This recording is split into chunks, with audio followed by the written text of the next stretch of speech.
nyaman. Apa jati diri santri? Kapanpun, sampai kapanpun santri satu, cirine santri.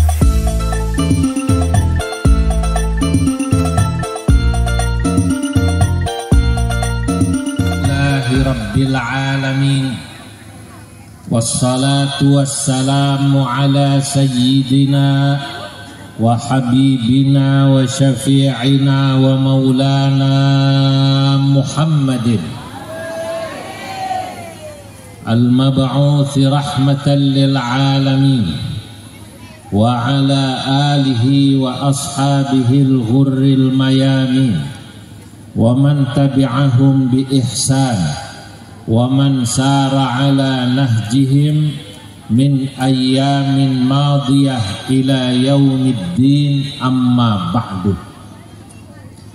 Hadratal muhtaramin, para alim ulama, para kiai, para umara yang hadir, wabil khusus yang sama-sama kita muliakan Rais Syuriah PCNU Indramayu Kiai Haji Ahmad Baydawi beserta jajaran Syuriah yang hadir, sesepuh-sesepuh mustasyar NU yang hadir, diantaranya Kiai Haji Dedi Wahidi beserta kiai-kiai yang lain. Saya mohon maaf tidak bisa menyebut, tapi insya Allah tidak mengurangi rasa hormat saya.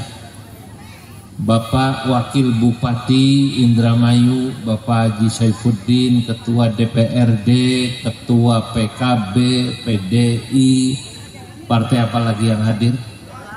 Golkar, Bapak Kajari, kemudian Kapolres, Bapak Dandim atau yang mewakili, wabil khusus Menteri Perhubungan yang menghubungi saya, Ketua PCNU Kiai Mustafa, yang alhamdulillah karena nama beliau dianggap bapak saya.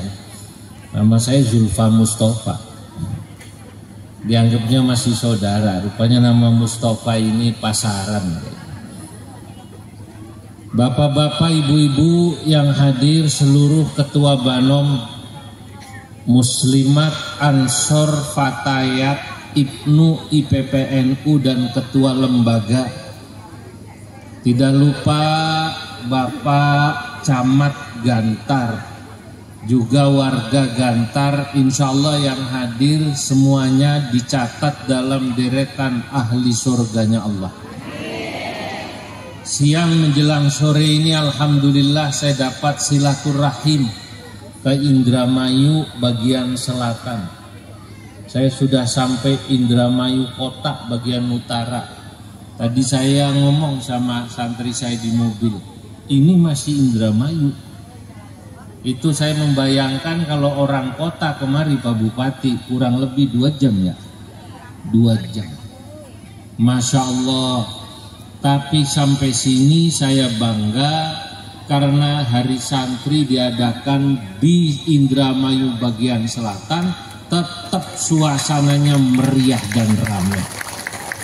Ini menunjukkan bahwa Indramayu adalah salah satu basis Nahdlatul Ulama yang diperhitungkan di Jawa Barat. Nah, ini NU berarti kuat. Kuat di Indramayu, buktinya di paling selatan tetap acara meriah. Bapak-bapak, ibu-ibu yang dimuliakan Allah, peringatan Hari Santri Nasional memang ini diadakan di seluruh Indonesia. Meriah dari mulai tingkat PBNU, PWNU, PCNU, bahkan ada ranting NU Kiai bikin acara Hari Santri.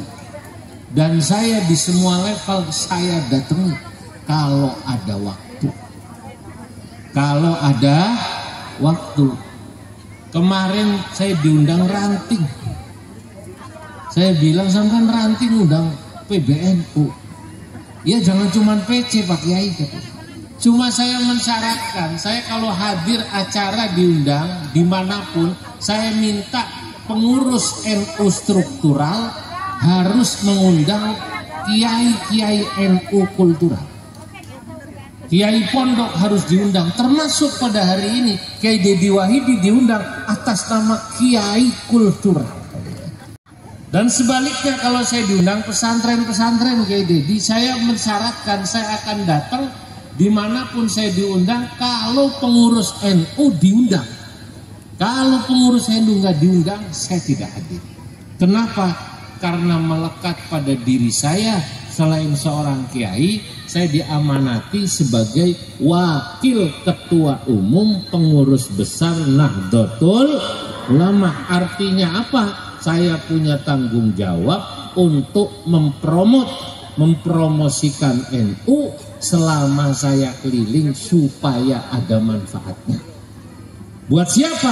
Buat agama, buat bangsa, khususnya buat Nahdlatul Ulama. Saya diundang Kapolri, saya cerita tentang NU.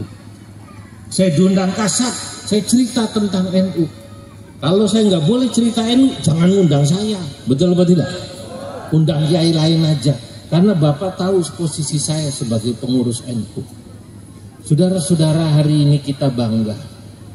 Santri sudah mendapatkan kado di hari santri yang sudah ditetapkan pemerintah yang ke-10 ini. Karena 10 tahun lalu pas saat presidennya Pak siapa?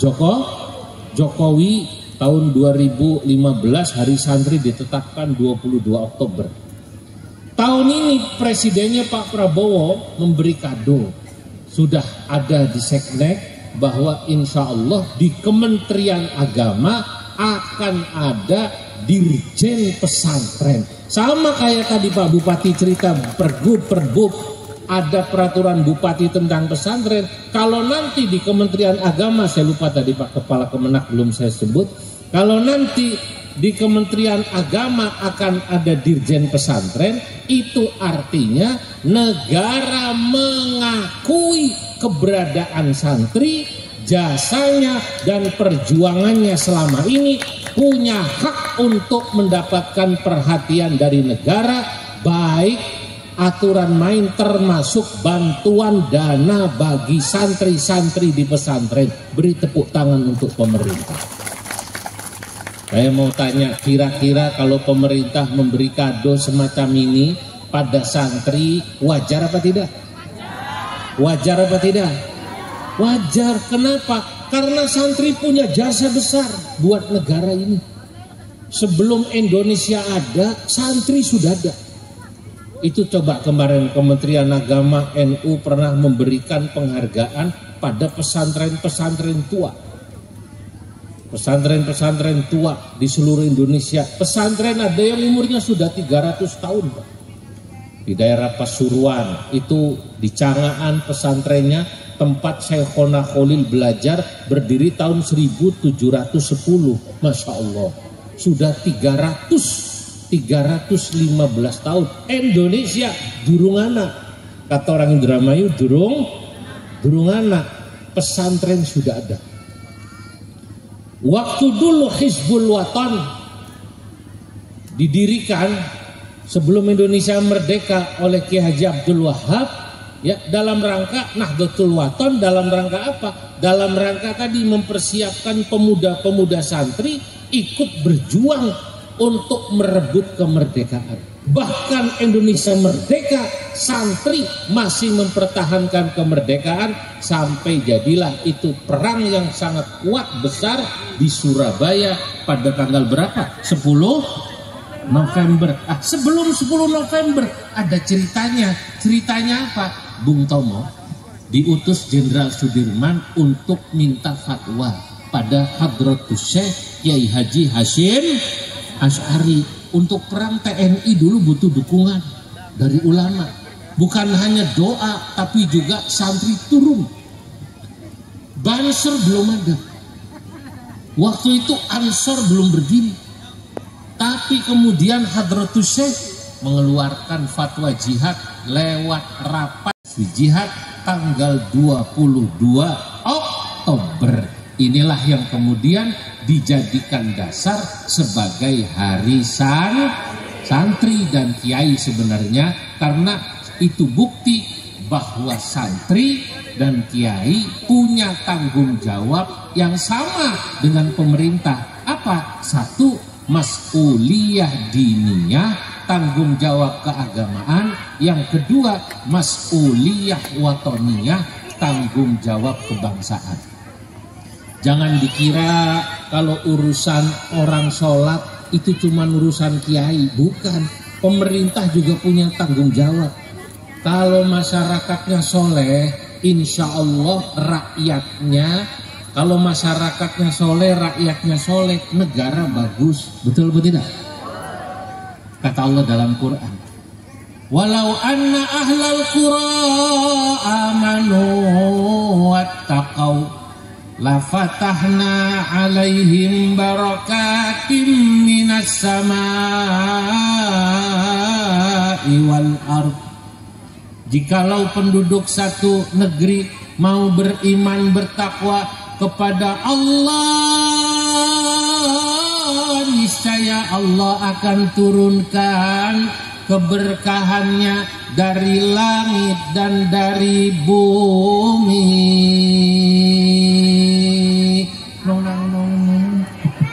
Masya Allah, ini yang berfirman Allah.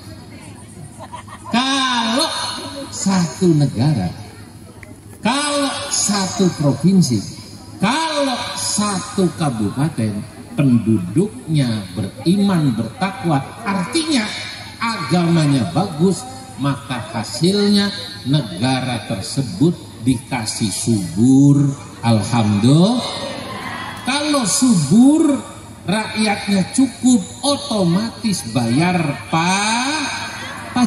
pajaknya bagus. Kalau pajaknya bagus, otomatis negaranya makmur.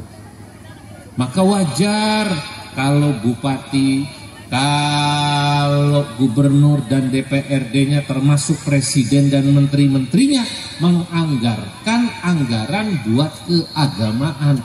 Kenapa? Kalau agamanya bagus, negaranya bagus. Amin. Saudara-saudara, saya mau cerita. Kemarin sempat rame Agustus, akhir Agustus. Di Jakarta bakar-bakaran, Mbak. Rakyatnya protes. Betul apa tidak? Protes. Bakar-bakaran. Ternyata bakar-bakarannya tidak cuma di Jakarta. Di NTB bakar-bakaran, di Sulawesi bakar-bakaran. Saya ke Kediri, diundang acara NU Kediri. Kantor bupati, Pak Wakil Bupati, kantor DPRD habis. Kebetulan wakil bupatinya ketua Fatayat. Lapor pada saya, Pak Kiai, habis. AC di kantor bupati habis, indoor sama outdoornya habis. Komputernya entek, Bu.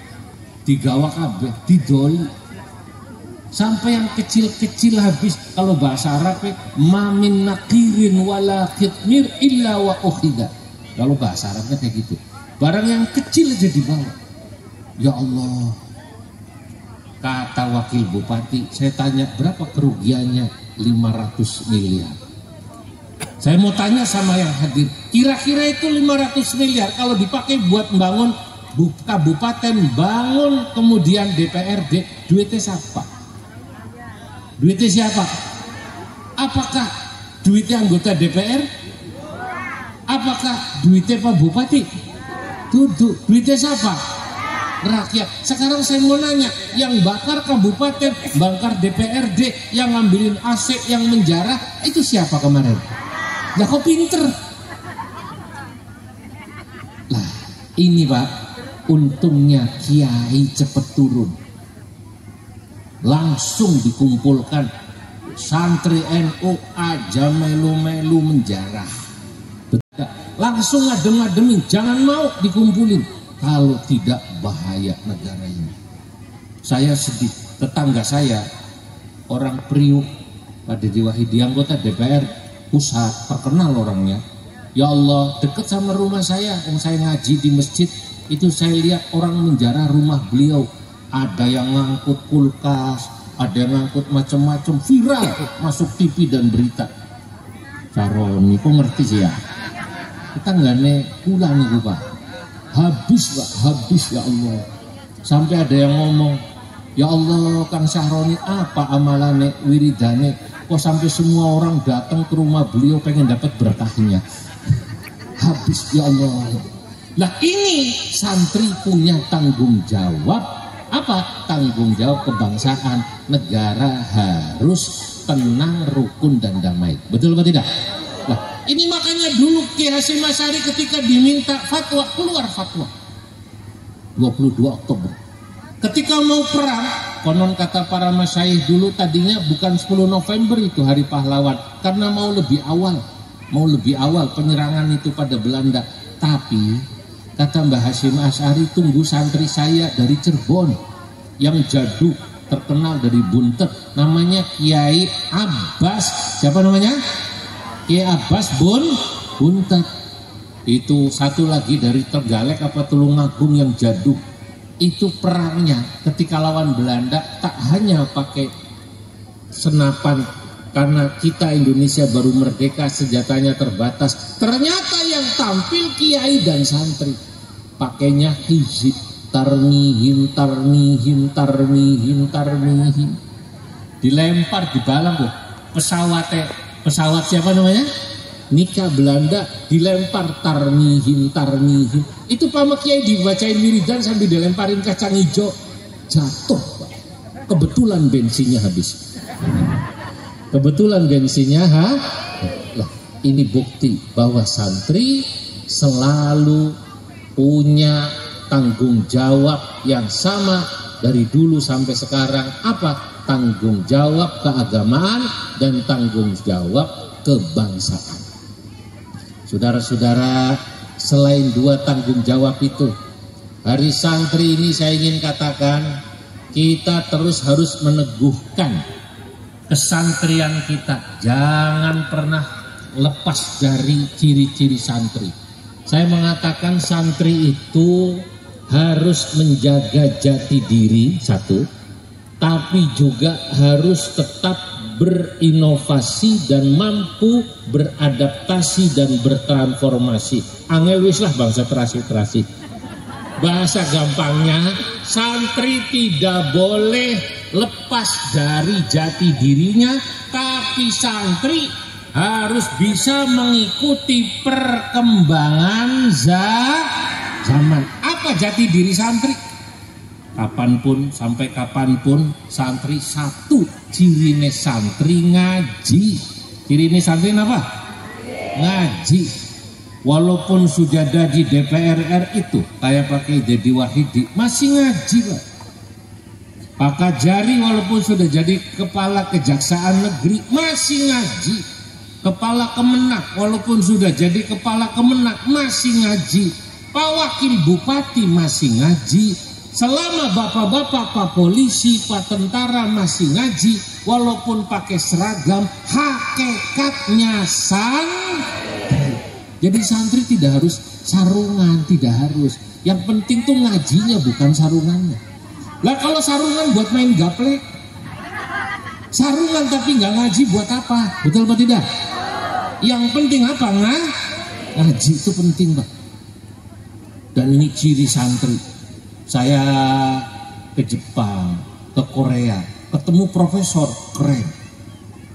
Sudah profesor guru besar di Tokyo University di Jepang.